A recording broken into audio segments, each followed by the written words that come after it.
এবার সিরিয়ায় বসতি গড়তে উদ্যত হয়েছে দখলদার ইহুদিরা। সেই লক্ষ্যে ইসরায়েলের সীমান্ত পেরিয়ে সিরিয়ার দক্ষিণাঞ্চলে প্রবেশ করে একদল ইহুদি বসতি স্থাপনকারী।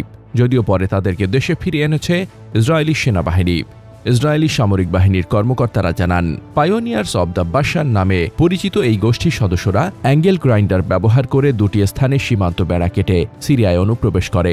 5 জন মাউন্ট হারমন এলাকার কাছে এবং বাকি 8 জন ইসরায়েল অধিকৃত গোলান মালভূমির নিকটবর্তী সিরিয়ার গ্রাম বীর আজম এলাকার দিক থেকে সীমান্ত অতিক্রম করে বলে জানায় তারা।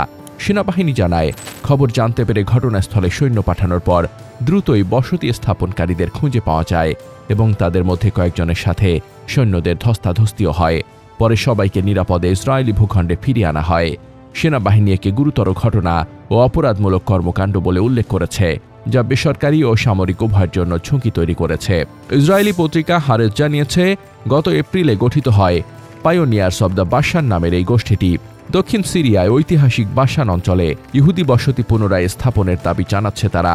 বাইবেল অনুযায়ী অঞ্চলটি একসময় ইসরায়েলীয় 12 গোত্রের বরাদ্দভূমির অংশ ছিল।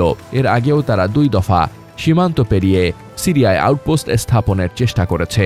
হারেস জানিয়েছে, গোষ্ঠীটির সঙ্গে সংশ্লিষ্ট একটি হোয়াটসঅ্যাপ গ্রুপে বলা হয়েছে, সিরিয়ার সাম্প্রতিক পরিস্থিতি বিবেচনায় নিয়ে তারা বাশানে বসতি সম্প্রসারণের পক্ষে। গ্রুপটির মতে, গোটা বাশান অঞ্চল পুনরায় দখল ও বসতি স্থাপন ইসরায়েলের নিরাপত্তা জোরদার করবে এবং ঐতিহাসিক অধিকার পুনরুদ্ধার করবে।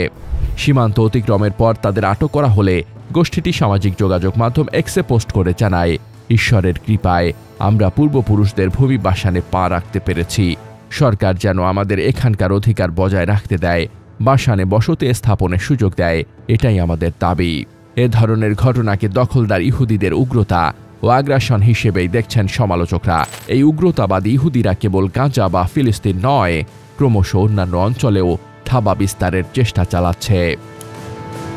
News desk, দুতিয়াল।